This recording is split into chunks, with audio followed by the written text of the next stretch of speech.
They say money doesn't grow on trees, but step into some homes and you'll feel that wealth, real, sustaining wealth, is quietly taking root, as if fortune has found a place to rest. Step into others, and the air feels different, heavier, quieter, almost as if opportunity came once, knocked gently, and never returned. What if the difference isn't in effort or luck, but in energy? There's a reason that why two families with the same income live very different lives. One constantly climbs, evolves, attracts prosperity almost effortlessly.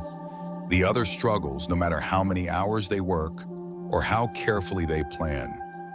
This isn't always about budgets or discipline or chance. It's about alignment. It's about what your home is doing with the energy you invite in. Here's a truth I've discovered after years of studying both Buddhist philosophy and classical feng shui. A home speaks. Silently, constantly, it sends signals to your mind, your spirit, and to the universe itself. And depending on what it says, life either flows or stalls. You may not notice it, but your home is a field, a magnetic field. Every object, every corner, every forgotten drawer, every beam of light and shadow becomes part of the message your space is sending outward. It says, I am open or I am blocked. I am grateful or I am indifferent. I am aligned with growth or I am quietly clinging to decay. If your finances feel stuck, if joy seems distant, if your health or motivation has started to fade without explanation, it might not be you. It might be your space. In today's video, we'll dive into 9 invisible energy patterns that quietly push prosperity away from your home. You won't find this in a traditional home design manual. These are subtle flows and blockages that classical masters of feng shui observed over centuries. These are quiet echoes of the Dharma, reminders that harmony must live both within and around us. This isn't about superstition, and it isn't about fear. It's about becoming more conscious of how the energy we allow or ignore shapes the course of our daily lives. I won't ask you to knock down walls or burn incense at dawn, but I will ask you to pause, to notice, to shift just a little, because small energetic adjustments can open up pathways to change that no budget, no effort, and no vision board alone could access.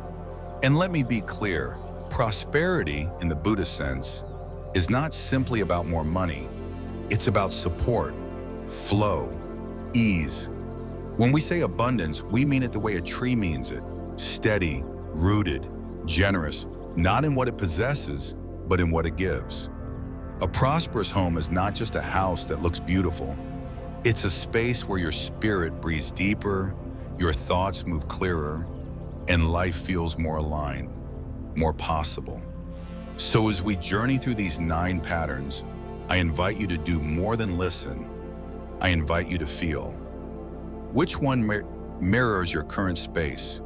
Which one stirs something in you?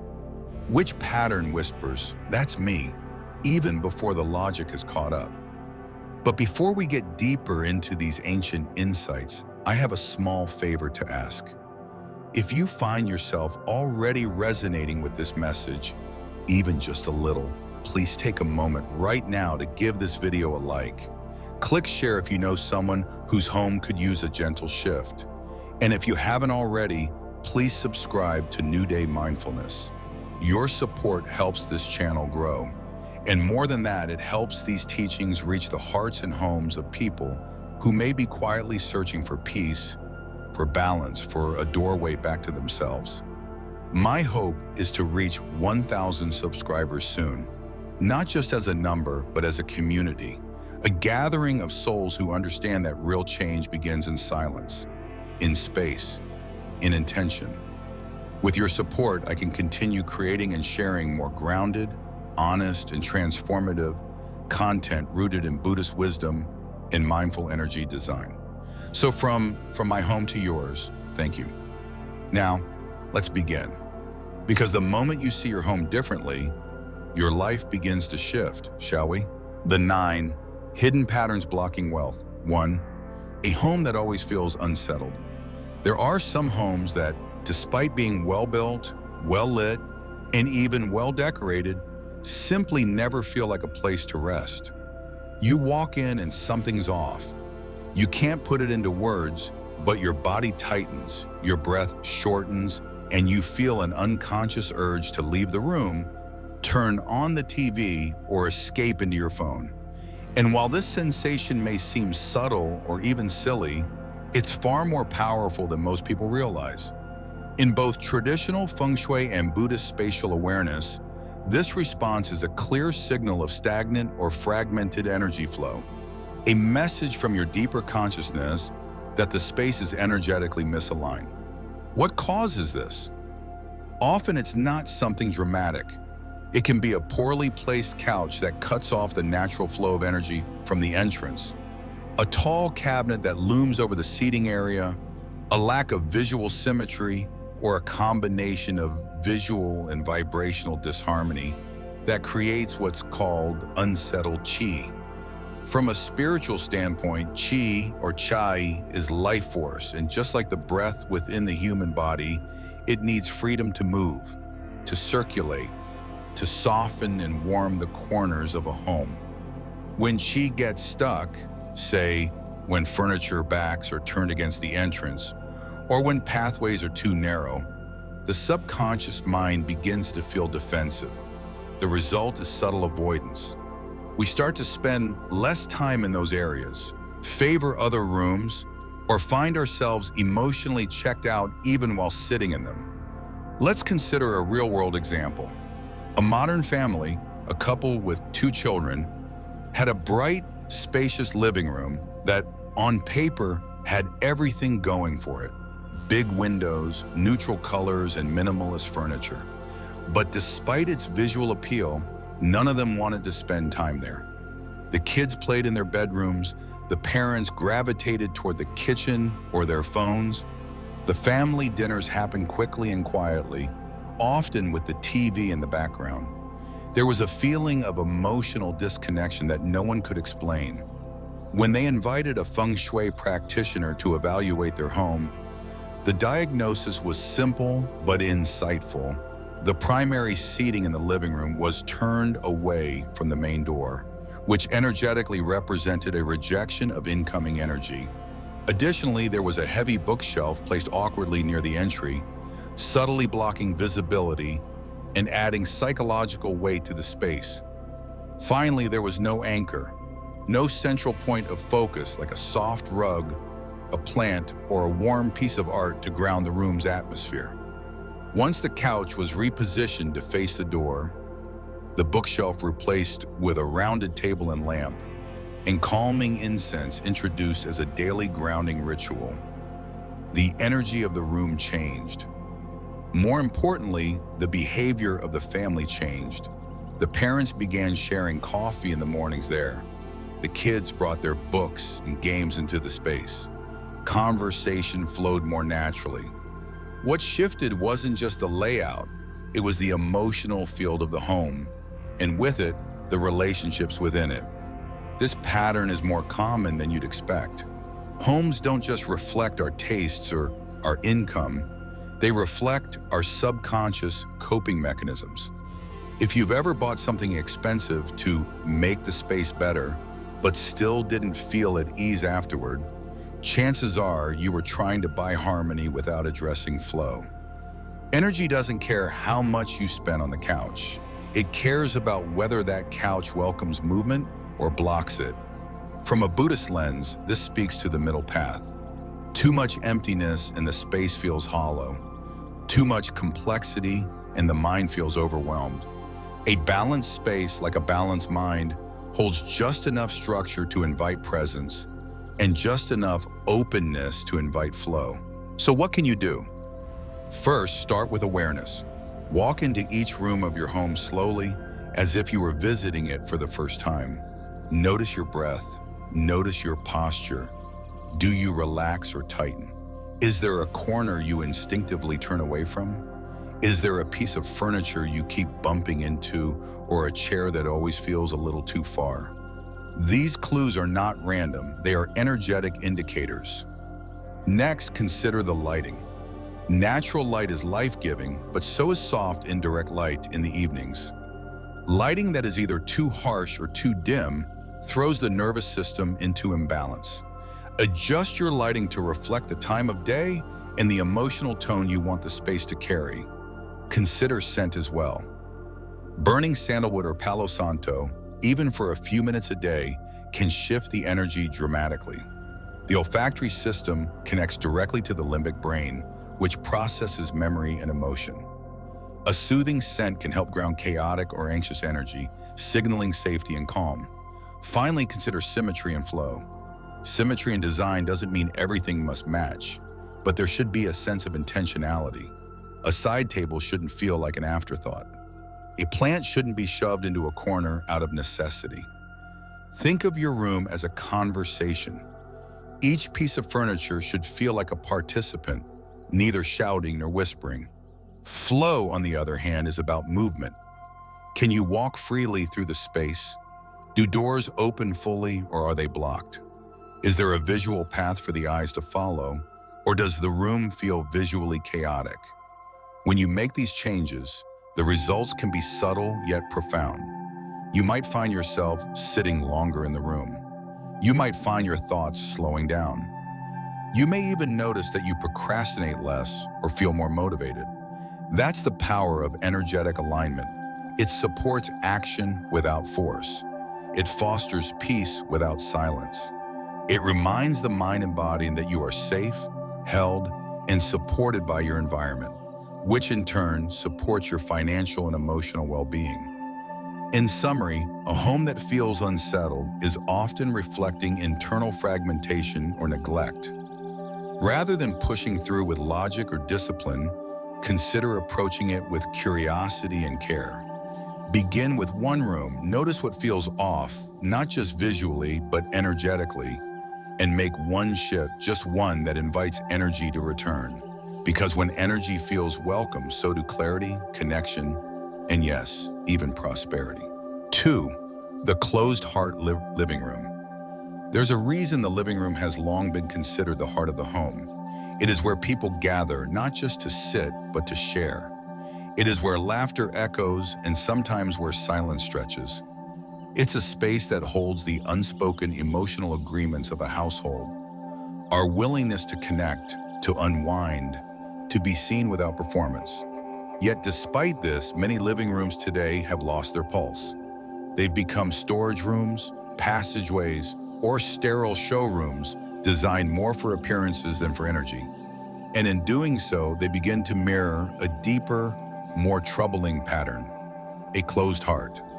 When a living room is misused, overfilled with furniture darkened by curtains that never open, or overtaken by technology, it begins to emit a quiet message.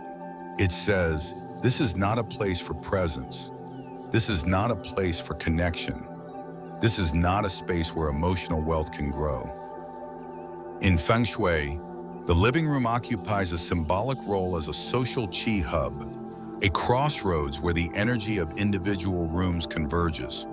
But more than that, it represents the energetic center of exchange and growth.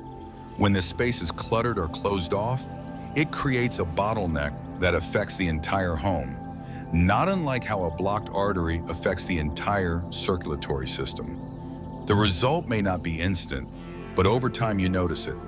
Relationships grow cold. Family members retreat to separate corners of the home. Conversations lose their ease. And financial growth is often the fruit of collaboration, trust, and shared clarity begins to stall. There's a visual language to this kind of block. Overly sharp furniture corners, too much square or rigid geometry create an aggressive undertone. Colors that are too cold, gray upon gray or stark black and white, remove the emotional warmth that gives a space its soul. Art that is abstract to the point of indifference, or wall decor that is generic and soulless, sends no message of comfort or identity. And in many homes, the television becomes the dominant focal point, claiming not only the best physical position in the room, but the full attention of everyone who enters it. This subtle dethroning of human connection in favor of constant noise is not just an aesthetic choice, it's an energetic declaration. It says, we have nothing left to say to each other, and over time, the living room becomes a place to endure rather than enjoy. From a Buddhist perspective, the heart space, or siddha, is central to the development of generosity, patience, and right intention. When the heart is closed, we begin to hoard, not just money, but energy, love, time, and attention. Generosity dries up. And as generosity fades, so too does prosperity, because the two are intimately linked. In Buddhist teaching, wealth is not the accumulation of things, but the circulation of resources. To receive, we must be willing to give, and giving flows most easily from a space that feels emotionally alive. A living room that supports generosity does not need to be large or luxurious. It simply needs to say in its layout, lighting, and sensory tone, "You are welcome here. You are safe. We see you." So what does it mean to reopen the heart of your home? Start by stripping away what no longer serves. Remove excess furniture that blocks movement. Clear out decor that doesn't spark a sense of beauty or memory. Bring in round forms, tables with soft edges, cushions in curved arrangements, even circular rugs, to invite wholeness and emotional completeness. In Feng Shui, round shapes are symbols of unity and continuous flow. They soften sharpness, physically and psychologically, making it easier for people to relax, open up, and engage. Next, introduce texture. Not just what the eye sees, but what the body feels. Plush throws, soft lighting, hand-woven fabrics, all signal warmth. They say this space holds people, not just things. Warmth doesn't have to mean warm colors, though earth tones help. It means warmth of intention. A single lamp in the corner with a golden glow can transform an entire room's emotional temperature. Incorporate natural elements. A plant that's alive, a stone that has presence, or an image of a forest or waterfall will bring the mind back to a sense of rootedness. Nature is not a backdrop in Feng Shui, it is the teacher of flow, of cycles, of renewal. A living room without nature is a room without breath. One of the most powerful shifts you can make is repositioning your seating. Many homes place sofas with their backs to the room or facing away from entryways. This may be convenient for watching TV, but energetically it communicates resistance. A better arrangement is one that allows people to see the door, what Feng Shui calls the command position. It creates a sense of safety, awareness, and inclusion. When seated in this posture, guests and family alike feel emotionally supported and more likely to speak openly. If your space is small, even a slight angle shift can make a profound difference. And don't overlook the power of symbols. In Buddhist altars, every object carries symbolic meaning. You can bring this intentionality into your living room by curating a small corner or shelf with items that represent your family's values. A photo of a joyful moment, a candle lit each evening for peace, or a bowl where each person places a written gratitude once a week. These acts may seem small, but their energetic ripple is vast. They remind the space and everyone in it that it is a place of life, not storage. Now you might ask, what does any of this have to do with money? The answer lies in resonance. A closed-hearted room generates a closed-hearted rhythm in the people who live there. And people who operate from emotional scarcity tend to cling, spend unconsciously, mistrust others, and sabotage opportunities for growth. An open-hearted room, by contrast, trains the nervous system to relax. It fosters connection, clarity, collaboration, all of which are the soil in which both emotional and financial abundance grow. The living room is not just where we sit, it's where we share space. And sharing is at the very root of wealth, not just material wealth, but spiritual and emotional wealth. When you reclaim your living room as a sacred center of warmth and human presence, you create the conditions for that sharing to return. And when sharing returns, prosperity is never far behind. 3. A bedroom that drains instead of restores. For many people, the bedroom is simply where the day ends, a place to collapse after a long schedule, to scroll on a phone until sleep overtakes them, or to restlessly lie awake, wrestling with unspoken thoughts. But in the classical understanding of feng shui, the bedroom is not just a sleeping space. It is the soul chamber of the home. It is the most yin environment, a place of restoration, replenishment, and return. It is the environment that cradles you in your most vulnerable, unconscious state. And if that environment is out of balance, it doesn't just affect how well you sleep. It affects how clearly you think, how wisely you decide, and how effortlessly you attract or repel opportunities in daily life. The modern myth says 8 hours of sleep equals full restoration. But anyone who has woken up still tired knows this isn't always true. Sometimes sleep duration is not the issue. The issue is the quality of energetic restfulness. An energetic rest is determined by the space's design, its emotional imprint, and its symbolism. The most common culprit in draining bedrooms is the mirror. In many modern bedrooms, mirrors face the bed directly, whether as part of a vanity, closet, or full-length decor. But according to feng shui and many ancient traditions, mirrors do more than reflect. They multiply. They bounce energy back and forth all night, disturbing the energetic field of the sleeper. It's not just about superstition. It's about the mind's deep limbic awareness of being watched or duplicated. Subconsciously, the presence of a mirror creates a state of alertness. The body cannot fully enter deep rest when it senses movement, reflection, or surveillance. Even if the mind has tuned it out, the energy body does not forget. Removing mirrors or covering them at night can dramatically shift sleep quality and emotional regulation. And when we speak of emotional regulation, we're also talking about spending patterns, decision-making clarity, and impulse control, things most people don't associate with bedroom layout, but which are directly linked.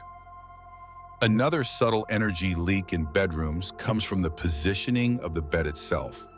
A floating headboard, that is, a bed placed without support against a solid wall, leaves the sleeper energetically exposed.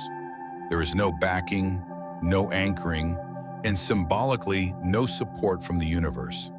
This can manifest as waking with anxiety, difficulty making confident decisions, or chronic indecisiveness. In Buddhist psychology, when the mind feels unsupported, it clings. It becomes reactive.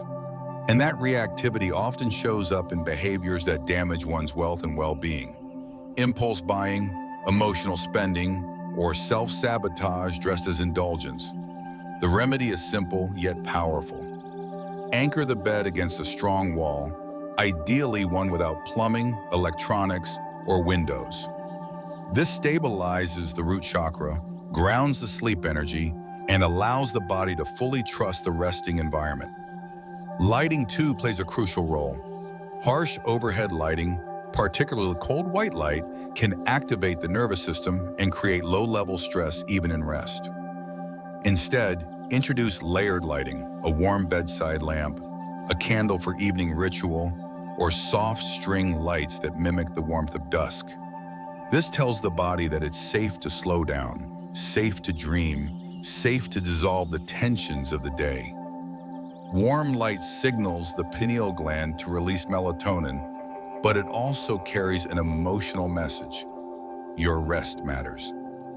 In Buddhism, light is a powerful metaphor, symbolizing wisdom, compassion, and clarity.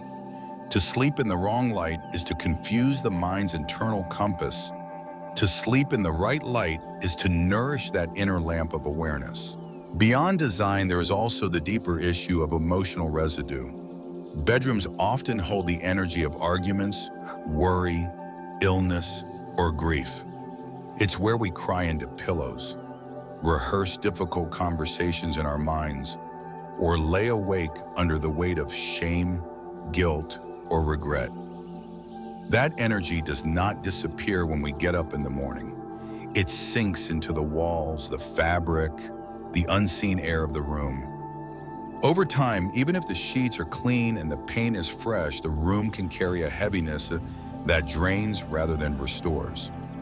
The Buddhist concept of mental formations, samskaras, reminds us that impressions, once created, influence all future experience until consciously transformed. To cleanse a bedroom energetically, it's not enough to change the sheets. Burn sacred herbs like Palo Santo, cedar, or dried lemongrass. Open the windows and speak aloud affirmations of peace and release. Light a candle and visualize the room filled with white and or golden light. Make peace with your own presence in the room. These rituals are not decoration, they are energetic hygiene. And then there's the matter of what we allow into the bedroom. Televisions, phones, workstations, these carry the energy of distraction, productivity, and external obligation. Bringing them into the bedroom is like inviting a stranger to whisper in your ear all night. You wake up feeling depleted because your soul never got the chance to fully retreat. Reclaiming the bedroom as a sanctuary means setting boundaries around what belongs and what doesn't. It means saying, this space is for healing, not scrolling. This space is for intimacy, not email. This space is for silence, not sales.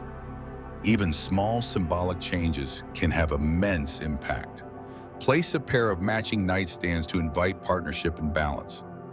Choose art that soothes rather than stimulates. Replace aggressive shapes with gentle curves. Let your linens carry colors that calm the nervous system. Dusty rose, sage green, creamy taupe. The bedroom should feel like the inside of a seashell, quiet, soft, protective, timeless. When the body receives that message consistently, the results ripple outward. You'll notice better digestion, less irritation in conversation, more discernment in choices. You'll find yourself thinking twice before spending emotionally. You'll be less likely to escape into distraction and more able to stay present with your intentions. Because ultimately, from both Buddhist and energetic perspectives, exhaustion is not just physical, it is spiritual. It is the weight of too much doing without enough being. It is the price of ignoring stillness. And the bedroom, more than any other room, is where being should be honored. A well-aligned bedroom is not about luxury, it is about dignity. It is about telling your deeper self, you are worthy of sacred rest. You are worthy of an environment that restores rather than drains. So if you find yourself waking tired, feeling numb, or caught in a cycle of restless nights and impulsive days, look not just to your schedule or your supplements. Look to your space. Look to the mirrors, the light, the symbolism. So your bedroom, what message am I sleeping in each night? And then shift that message gently, one item at a time.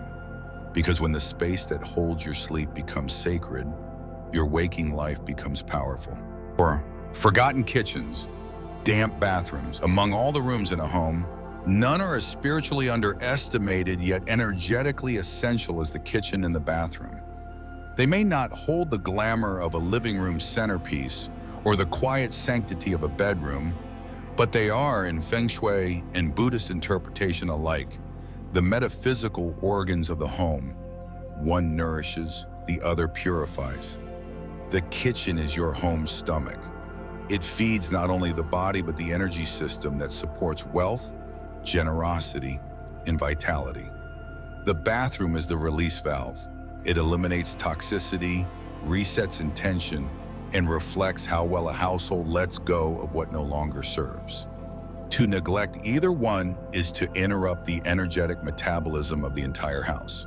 That's why in traditional Eastern philosophies, Special attention is paid to these spaces, not because of superstition, but because of their subtle yet direct influence on well-being, emotional balance, and prosperity. When a kitchen is filled with grease, stale air, or cluttered counters, it begins to symbolize stagnation. Cooking is a ritual, even if we don't frame it that way. The act of combining elements, fire, water, earth through grains and roots, metal through utensils, and wood through ingredients and tools, is an energetic dance. If that space is dim, dirty, or disrespected, then your wealth chi, the energy of financial growth and flow, gets similarly dulled. Consider this. How do you treat your stove? Is it clean, lit, and working properly? In Feng Shui, the stove burners represent multiple streams of income or energetic opportunities. A broken burner equals a blocked pathway. A dusty one means potential ignored. A rarely used one suggests fear of expansion or nourishment. Many people don't cook not because they lack time, but because subconsciously they've dissociated from their own ability to provide, create, and receive. When you reclaim your stove as an altar of nourishment, your home begins to say, "We are ready to be fed, not just with food, but with abundance." Similarly, the use of fire tones, colors like red, orange, warm yellow, can stimulate the energy of the kitchen, waking up spaces that have grown dull. A simple bowl of fresh citrus on the counter, a wooden spoon displayed with pride, or even the act of wiping the counters clean with a homemade salt and lemon cleanser. These are not just chores, they are rituals of respect. In Buddhist teachings, the mundane is not separate from the sacred. Sweeping the floor with mindfulness is as meaningful as chanting a mantra. It's not the action that defines the energy, but the presence within it. And then there are the bathrooms, those quiet, often closed spaces that we mentally disconnect from, but energetically cannot ignore. The bathroom is where everything leaves. Dirt, emotion, toxins, old energy. If that space is always cold, poorly lit, or filled with mildew, it begins to whisper a deeper message. You are not letting go. You are not releasing. You are holding on to things long past their usefulness. Mold is a symbol of unprocessed emotion. Standing water of stagnant relationships or block of clarity. A dripping tap is more than a plumbing issue. It becomes a metaphor for the slow leak of resources, attention, or well-being. Every drop that falls unnoticed is a penny lost, a moment wasted, a thought unguarded. And just as the kitchen needs to be activated with heat, the bathroom needs to be harmonized with lightness. Think soft earth tones, bamboo accessories, fresh air. Open the windows, even for 5 minutes a day, to let the stale chi out. Replace artificial air fresheners with a bowl of sea salt and dried herbs, or a few drops of eucalyptus oil in a dish of warm water. Introduce sound into the space, a small chime or gentle background music while you shower. Let the space sing again. In Buddhist monasteries, purification is not just physical but mental. Monks clean not just for hygiene but to clear the mind. Your bathroom can carry that same energy when treated with care.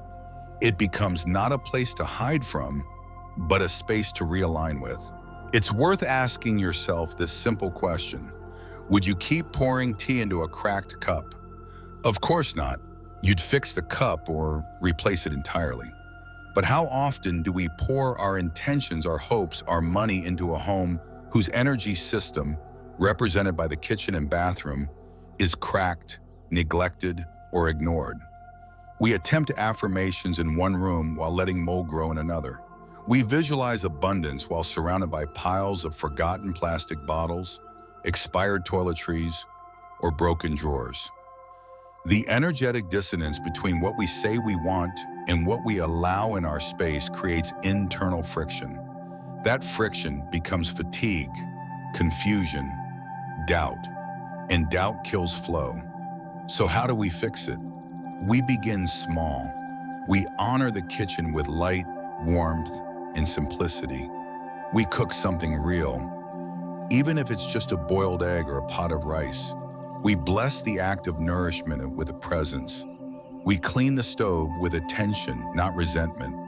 We light a candle while preparing meals. We let the scent of ginger, lemongrass, or cinnamon fill the air, not just for flavor, but for frequency. We open the kitchen to gratitude, remembering that wealth begins in the ability to prepare and share. Then we turn to the bathroom with humility. We cleanse it not just with bleach, but with breath.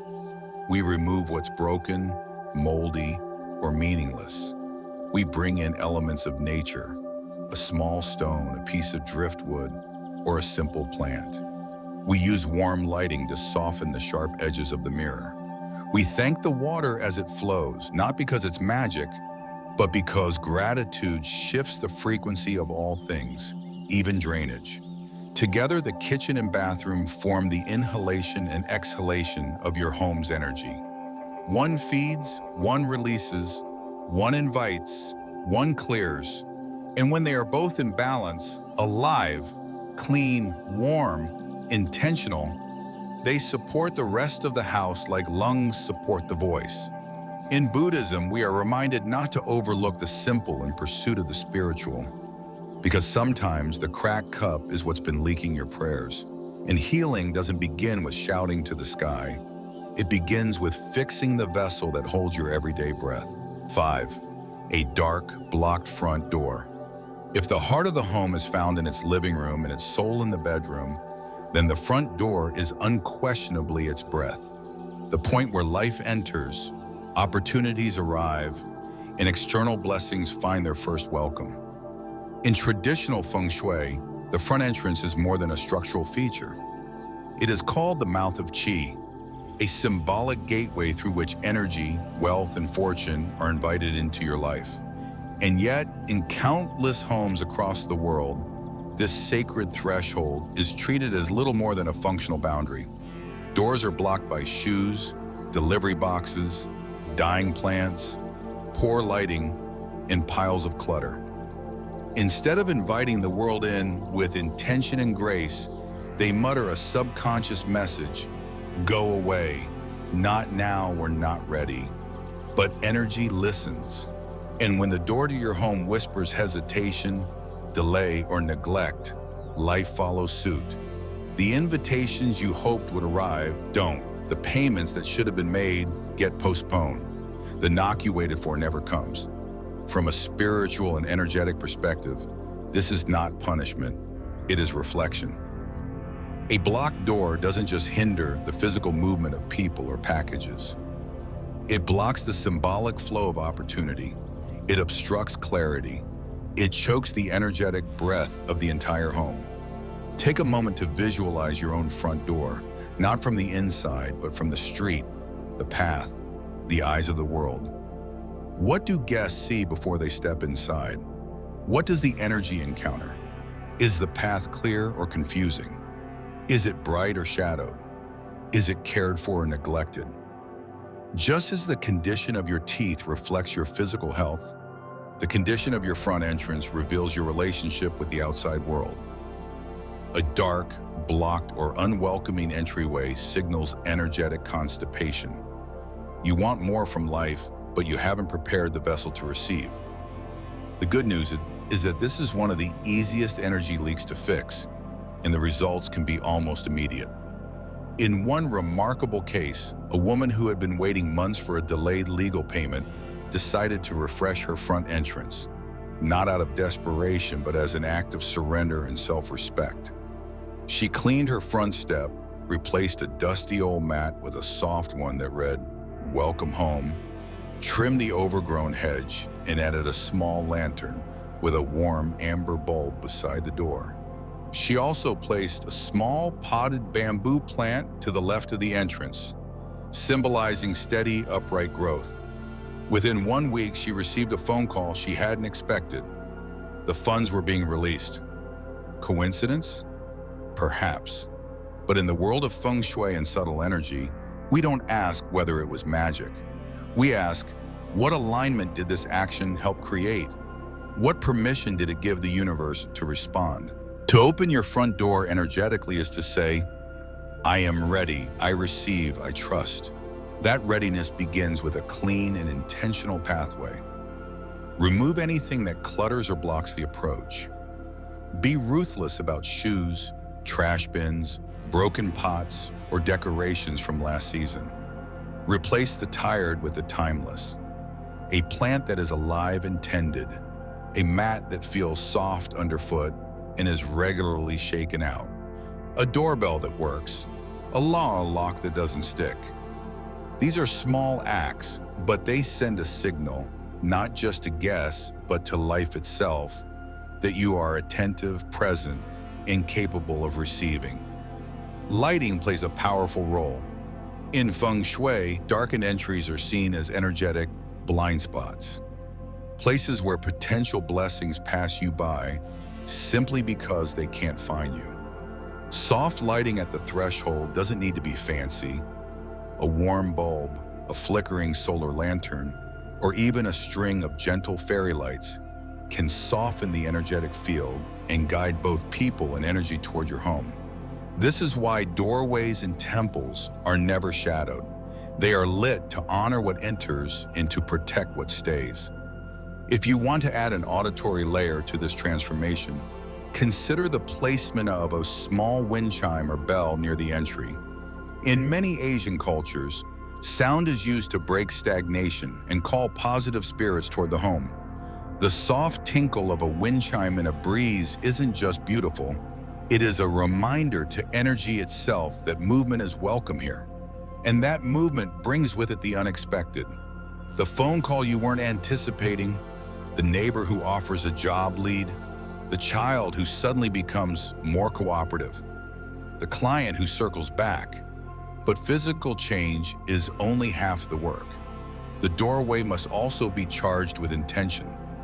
Each time you walk through your own threshold, either entering or leaving, offer it an affirmation, not loudly or theatrically, but as a soft whisper or internal prayer. Something simple like, "This home is open to blessings," or "May what enters be good, and may what leaves be released with grace." This transforms the act of walking through a door into a micro-ritual, one that charges the very air with receptivity. In Buddhism, doorways represent transition, not just between rooms, but between states of mind. To pass through a doorway mindfully is to say, I am no longer who I was 5 minutes ago. I step through this frame with new intention. In this way, the front door becomes a teacher. It teaches you to prepare for life not just with strategy, but with sacred hospitality. It reminds you that the energy of fortune does not barge into locked houses or dim hallways. It arrives where it is invited, where the way is clear, where the welcome is sincere. So if you feel like opportunity has been circling your life but not quite landing, don't just look at your resume or your calendar. Look at your door. Ask what it says about you, even in silence. Ask whether it glows, whether it invites, whether it listens. And if it doesn't, change it, clean it, light it, love it. Because sometimes the difference between stagnation and flow, between scarcity and blessing, between closed chapters and new beginnings, is just a doormat, a lamp, and the courage to open the door both literally and symbolically. 6. Leftover energy from the past. There is a certain silence that doesn't comfort. A kind of stillness in a home that feels more like a pause held too long, like a breath that forgot to exhale. Often it isn't the furniture that weighs us down.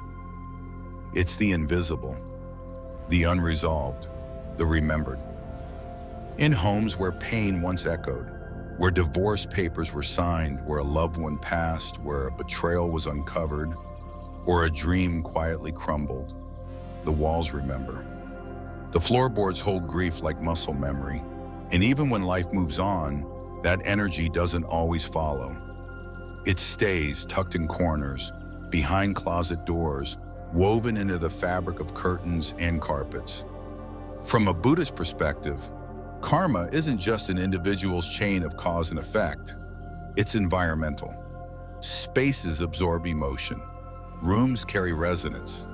Just as a melody can echo after the music ends, the residue of emotional intensity lingers long after the people who caused it have gone. This leftover energy becomes a silent companion, shaping your moods, your decisions, even your self-worth without you fully realizing it. You may find yourself reliving old feelings, not because they're still true, but because the space keeps replaying the same old song.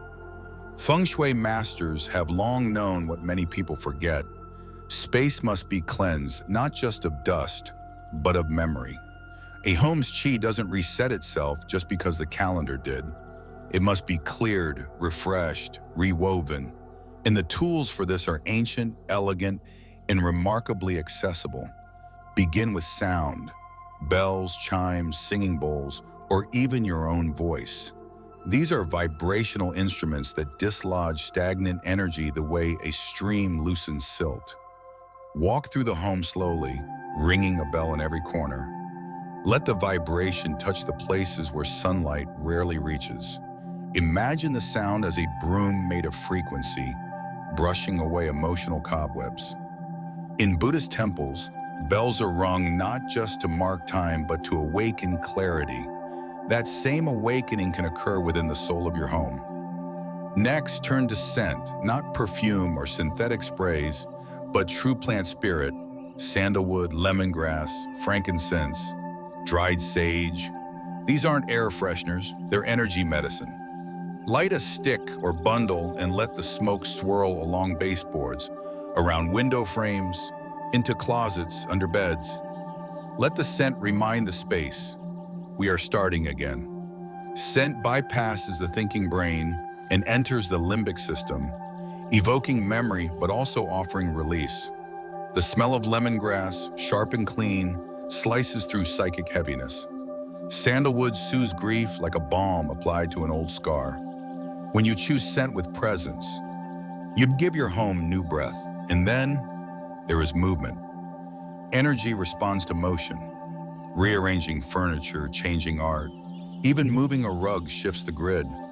It tells the universe that you are no longer anchored to yesterday's configuration. One of the most overlooked rituals of emotional renewal is repainting a wall. Color is energy, pigment is vibration. To paint over a wall where arguments once thundered or tears once fell is not denial, it is transformation.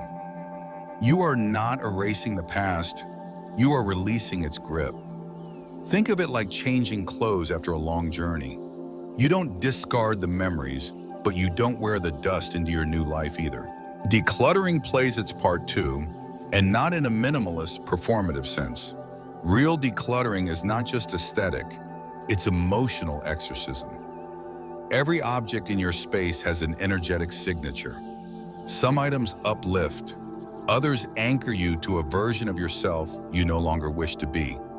A box of old letters from someone who broke your heart, a dress you wore to a funeral, a pile of unread books from a phase you've outgrown.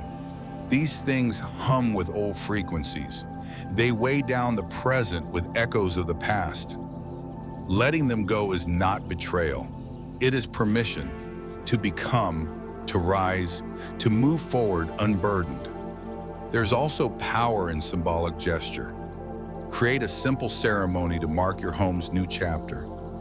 Light a candle in every room and speak aloud a blessing. May this space be cleared of what was. May it be open to what will be. May peace return. You don't need to believe in magic for the ritual to work. You only need to mean what you say. Intention is the architecture of all change. When spoken with sincerity, even the softest words rearrange reality. One story that has stayed with me is of a widow who lived in the same home she had shared with her husband for over 30 years. After his passing, she kept everything as it was, the slippers by the bed, the toothbrush in the cup, the books on the nightstand. Months passed, then a year, but but she couldn't sleep well. She couldn't laugh without guilt. She felt frozen in time. A friend encouraged her to perform a cleansing, but not to throw anything away. Instead, she began with sound, a small bell from a retreat center. She rang it in every room, crying softly, thanking the space for holding her pain. Then she changed the bedding, painted the walls, added a photo of herself smiling. Slowly, the home began to feel lighter, and so did she. Not because she forgot her husband, but because she finally let the space remember something else: life. In Buddhism, impermanence is not something to be feared. It is liberation. Clinging to past emotions binds the soul, just as clinging to old energy binds the home. Letting go is an act of compassion, not just for others, but for yourself. You deserve a space that supports who you are now, not who you had to be in a season of survival. That may mean releasing the chair where he used to sit, or donating the outfit you wore during your lowest moment, or simply moving the bed to face a new direction. When your home forgets what you have already forgiven, you reclaim your future. You stop living in the echo and start listening for the next melody. Energy is not stagnant unless you allow it to be, and transformation does not require demolition. It requires attention. It requires intention. It requires courage to say, I bless what was, and I now make room for what can be. 7. Aquas. Often, a dark blocked front door, delayed repairs, delayed flow. There is something about a dripping faucet that scratches at the back of your awareness. Not loud enough to be urgent, but persistent enough to remind you that something, somewhere, is slowly leaking. And while the sound may seem trivial, its symbolic weight is anything but. In Feng Shui, water represents flow of wealth, of health, of emotion. It is the great carrier of opportunity, the living bloodstream of a space. So when water leaks unnoticed nor unaddressed, it becomes more than just a household annoyance. It becomes an energetic metaphor for missed chances, unconscious loss, or the slow drip of time wasted in hesitation. And the faucet is just one example. A loose doorknob that never gets tightened, a burnt-out light bulb left for weeks, a squeaky cabinet hinge you've learned to ignore. Each of these broken things accumulates not only dust, but inertia. They gather weight, not physical, but psychological, until your space becomes a quiet museum of postponed responsibility. In the Buddhist tradition, suffering is often born not from pain itself, but from our unwillingness to face it. What we avoid, we unconsciously obey. And the more we tolerate the presence of something broken, the more we internalize a belief that brokenness is normal, acceptable, or unworthy of attention. That belief doesn't stay confined to the leaky faucet or the jammed drawer. It begins to seep into your self-perception. You start to unconsciously reinforce a story that says, I don't have time to fix things. I don't have energy for what's small. I'll get to it later. And later becomes never. Meanwhile, the home, the body of your daily life, sits in a kind of quiet decay, echoing that neglect back at you. Every time you walk past something broken and do nothing, you affirm to your subconscious that disorder is acceptable, that apathy is inevitable, that attention is too expensive.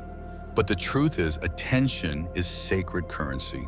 To pay attention is to pay respect. And when you repair something that has long gone ignored, you don't just fix the object, you restore your relationship with responsiveness. You rebuild the bridge between action and intention, between presence and purpose. You remind yourself that you are a person who notices, who tends, who deserves a functioning, flowing space. Let's return to the faucet. It drips slowly, irregularly, endlessly. That dripping left unchecked adds up to gallons lost. But more than that, it creates an ambient background of case. In the same way that financial stress doesn't always come from a single large expense, but from countless unnoticed overspends, a home's energetic depletion often comes not from major dysfunction, but from dozens of small dismissals. A cracked tile, a blind that never closes properly, a lock that sticks, a cupboard door that creaks open just slightly every time you walk by. None of these things are disasters, but together they create an atmosphere of unfinished business, of mild but constant dis-ease. And that atmosphere is the soil from which your day grows. From a wealth energy perspective, these delays in repair translate into delayed receptivity.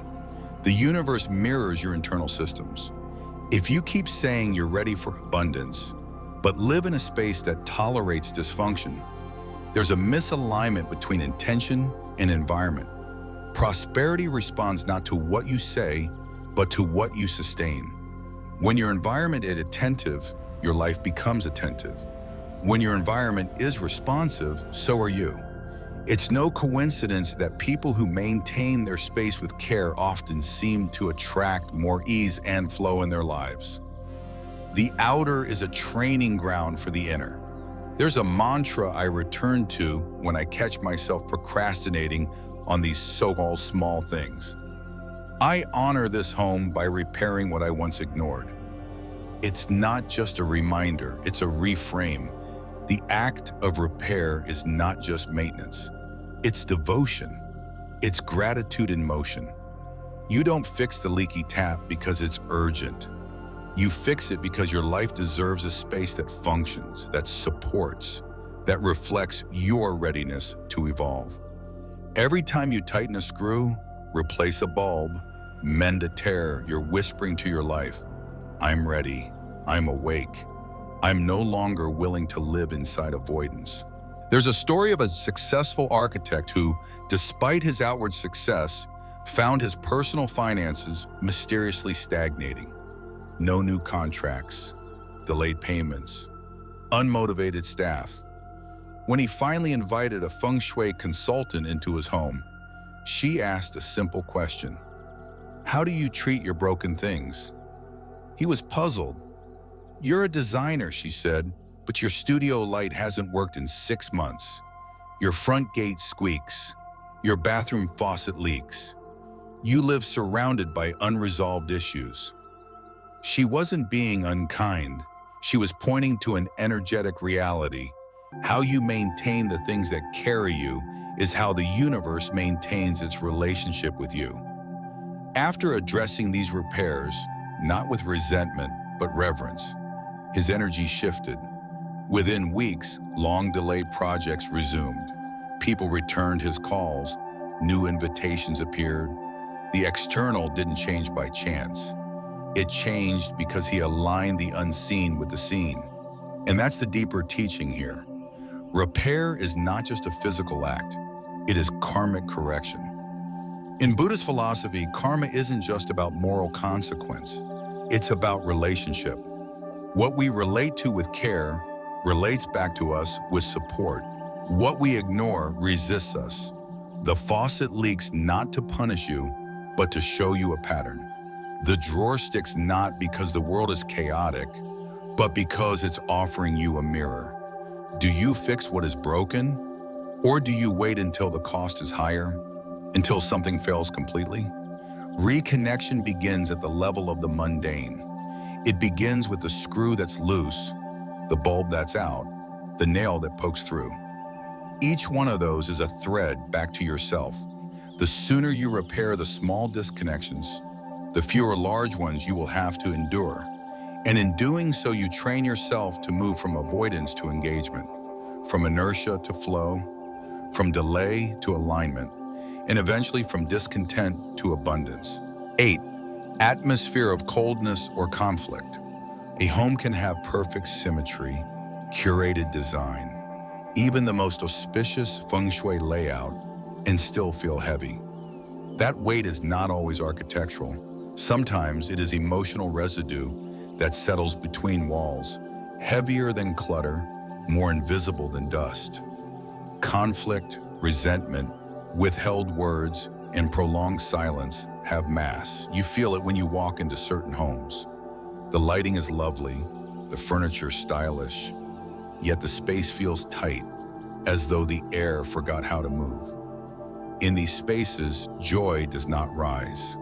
It is suppressed, and what is suppressed becomes stagnant. From a feng shui perspective, that stagnation is an energetic obstacle that slows down flow. Not just of qi, but of opportunity, connection, and prosperity. You can sweep the floors and polish the mirrors, but if the tone of daily life in the home is sharp, bitter, or emotionally frigid, wealth energy finds no welcome path in. In Buddhism, this reality is expressed in a subtler way. Our voices, our intentions, our relationships with others all carry vibrational echoes that ripple outward. Words are not passive. They are creative acts. Each argument that ends unresolved adds weight to the emotional atmosphere.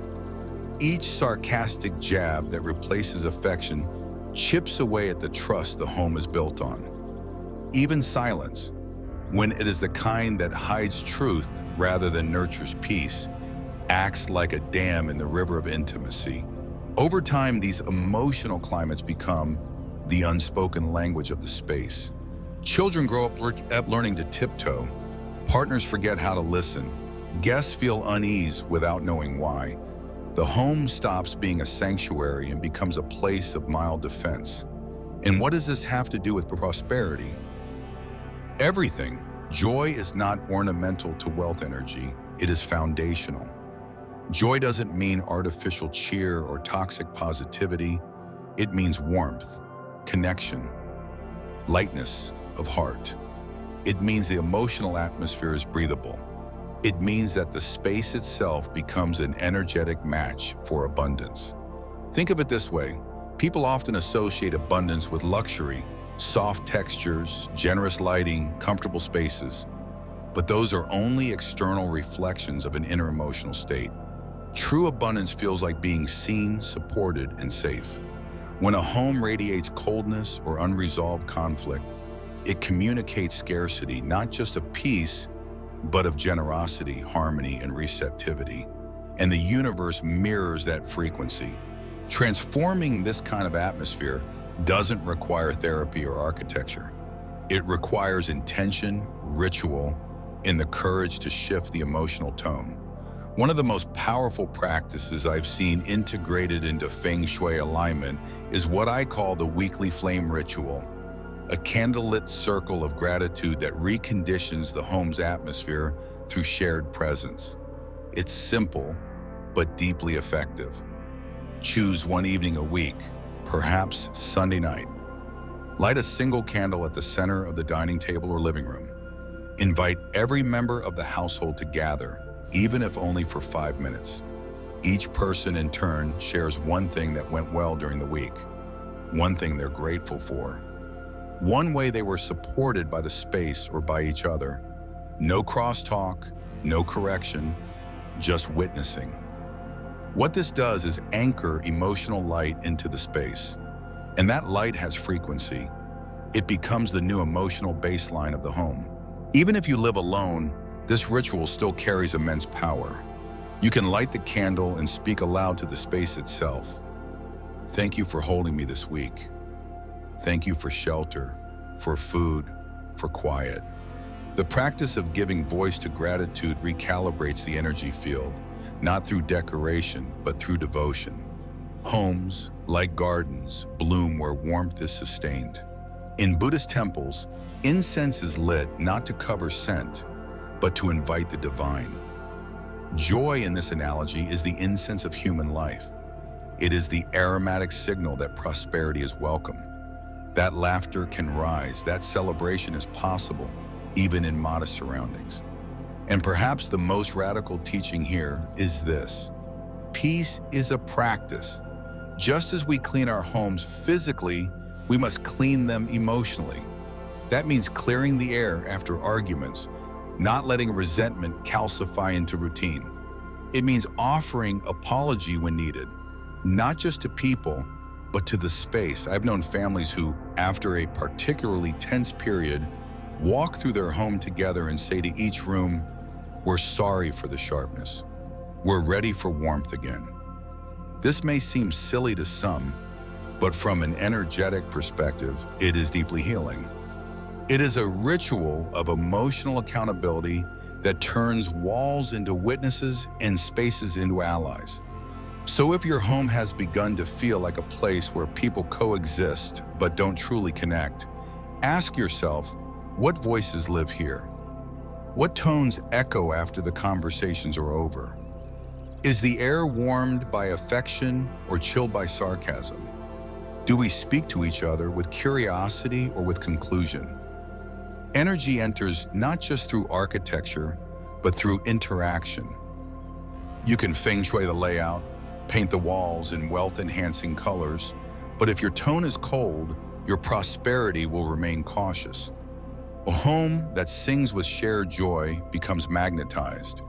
It attracts not only good fortune, but good people, good moments, in a frequency of safety that others instinctively want to be near. The ultimate teaching here then is simple. You don't need perfect design, you need open hearts. The glow of abundance does not come from marble countertops or imported linens. It comes from the way you sit together at the end of the day, from the softness of your voice when someone makes a mistake, from the invitation to share laughter even when the bills aren't fully paid. When joy is present, wealth follows, not as a reward, but as resonance. 9. Recurring illness or bad luck. Sometimes what we call bad luck is not a punishment, not karma, and certainly not coincidence. It's a pattern, a repeating signal that something deeper is misaligned. When one setback arises, it may be chalked up to timing. When two occur, we pause. But when an entire household begins to suffer repeated illnesses, lost opportunities, emotional burnout, or strange streaks of misfortune, it is time to stop looking at circumstance and start looking at the space. Because what surrounds us influences what unfolds within us. And while modern thinking separates physical environment from personal destiny, ancient wisdom does not. In both feng shui and Buddhist cosmology, the outer field reflects the inner current. A house is not just shelter, it is a living organism that holds your energy story. When that organism becomes blocked, conflicted, or fragmented, it can manifest in tangible ways. Chronic fatigue, tension between family members, delays in career movement, and a general heaviness that seems to settle into the bones. One of the most misunderstood culprits behind these energetic disruptions are the so-called poison arrows in feng shui.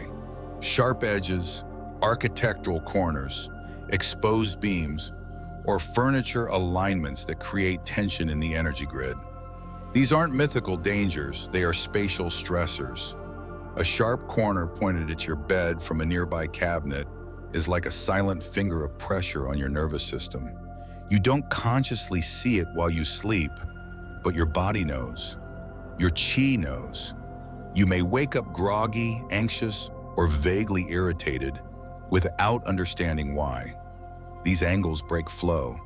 They splinter the energy rather than allowing it to circulate. Similarly, beams directly over beds or workspaces don't just hang from the ceiling. They press down symbolically. In energetic terms, they create downward force, a kind of subtle suppression that can translate into tension headaches, poor sleep, or feelings of invisible pressure. And when airflow is blocked by oversized furniture, poorly placed decor, or lack of open windows, the home's energetic breath becomes shallow. Just like a person breathing in a tight chest, the home begins to struggle with circulation. And with that struggle comes stagnation, the enemy of prosperity and healing alike. The fixes, though, are beautifully simple. To soften poison arrows, round off what is too sharp, add fabric to harsh edges, use small table plants such as jade or pothos to visually and energetically cushion the corners. Introduce round shapes, bowls, lamps, circular trays, to absorb and redistribute qi. If beams loom overhead, balance their downward force with uplifting symbols. A canopy, upward-pointing crystals, or even a tall bamboo plant placed nearby to remind the room of vertical growth.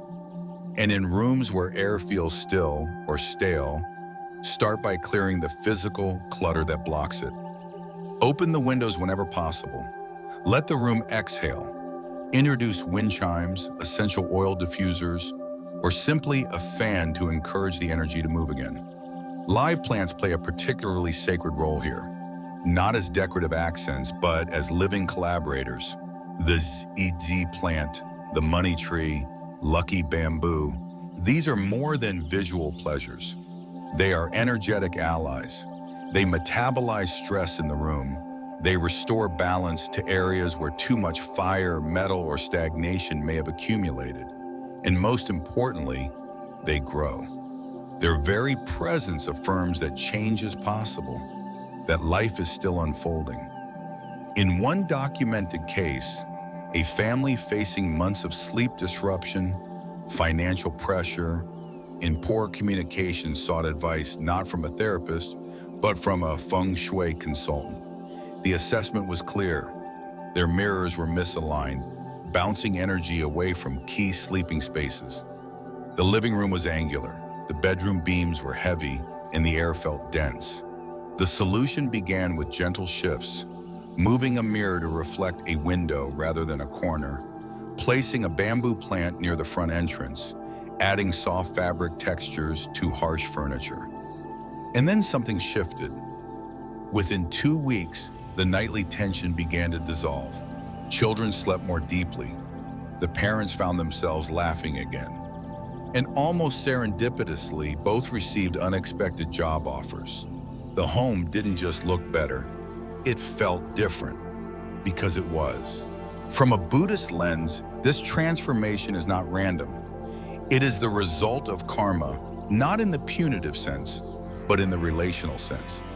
When you adjust your environment with reverence and wisdom, you shift the karmic field. You demonstrate to the universe that you are no longer a passive inhabitant, but an active participant in your own unfolding. You say, I see the pattern, I choose to change it. In Buddhist teachings, suffering is compounded by ignorance and perpetuated by inertia. When we refuse to examine our space, we remain trapped in cycles that feel fated, but are often chosen through inattention, through habit, through unconscious agreement with pain. Breaking those patterns does not always require major upheaval. Sometimes it's as simple as moving a desk so it faces the door, not the wall. Sometimes it's placing a plant beside the nightstand to absorb the sadness that clings to dreams. Sometimes it's shifting a bed 2 feet so it no longer rests under a beam of doubt. These are not superficial changes. They are acts of inner alignment made visible in the outer world. And what if none of this is true, some may ask? What if the job offers would have come anyway? What if the sleep improved because the stress naturally passed? The point is not to prove causality.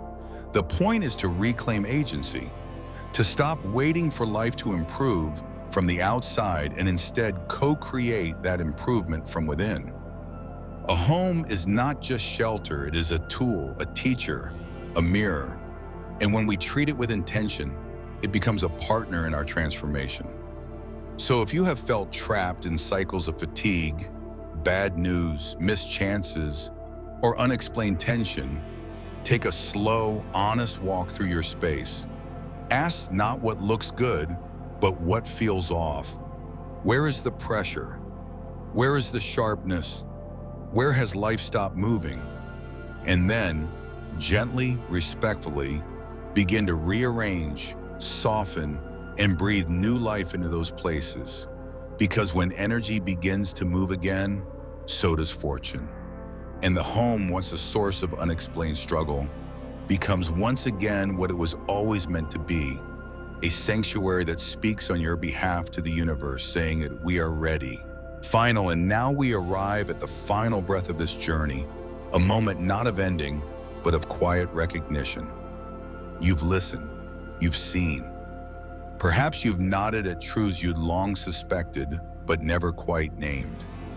Maybe you've remembered corners of your home that feel heavy, or rooms you avoid without knowing why. That's not a flaw, it's a signal. The spaces we live in are not just shelters of wood, paint, and plaster. They are reflections, living extensions of our choices, our stories, our beliefs, and above all, they are invitations. Every room whispers a message to the universe. Every object holds a vibration. Every habit, where we place our keys, how we fold our linens, whether the hallway light stays broken for weeks, becomes part of a silent script we are constantly reading aloud to the world around us. And that script shapes what comes to us, what stays with us, and what quietly slips away. So let us reframe prosperity, not as a prize to chase or a miracle to wait for, but as a condition we cultivate. Your home is not simply where you rest your head. It is a vessel for karma, a mirror of your inner dharma, and a declaration of what you believe you deserve. When your space is aligned, when energy flows freely, when objects serve intention, when light is welcomed and stagnation is moved, then your life begins to mirror that same flow. You don't need to be perfect. You don't need every corner to sparkle, but you do need one thing: presence, the courage to say, I will no longer live inside neglect, chaos, or old emotion. Because once you say that, once you act on it, even with the smallest shift, the entire energy field around you begins to change. So I ask you now, not as a host, but as a fellow traveler, if your home were to speak to the universe on your behalf, what would it say today? Would it say, I am ready, or I am afraid? Would it say, I'm still carrying pain? Or would it boldly declare, I am in alignment with growth, with grace, with abundance? That answer doesn't come from words. It comes from what your home holds, from how it feels to walk in the door, from what lingers in the air when the room falls silent. So let this be your invitation. Choose just one shift, not all 9, just one. Sweep the front steps, move the bed, light a stick of sandalwood, remove the sharp corner. Water the ZZ plant, not as a fix, but as an offering to your space, an offering to your future self, an offering to life itself that says, I am here, I am engaged, I am willing to co-create. And if something within you stirred today, if a memory surfaced, if a door opened inside your heart, I warmly invite you to like, to share, or to subscribe to this channel, New Day Mindfulness. This is more than a digital offering. It's a circle, a shared temple across time zones and countries where we honor space, energy, and the quiet teachings that live between the walls of our homes. Every comment, every new voice expands that circle. Every gesture ripples. And as we close, I leave you with this final truth from the Buddhist lens. Great fortune is not found. It is created, quietly, consistently, intentionally. It is built not through grand gestures, but through repeated alignment, through a shift in the lamp, a softened corner, a home that chooses flow over fear, clarity over confusion. Let your home be that intention made visible, not someday, but now.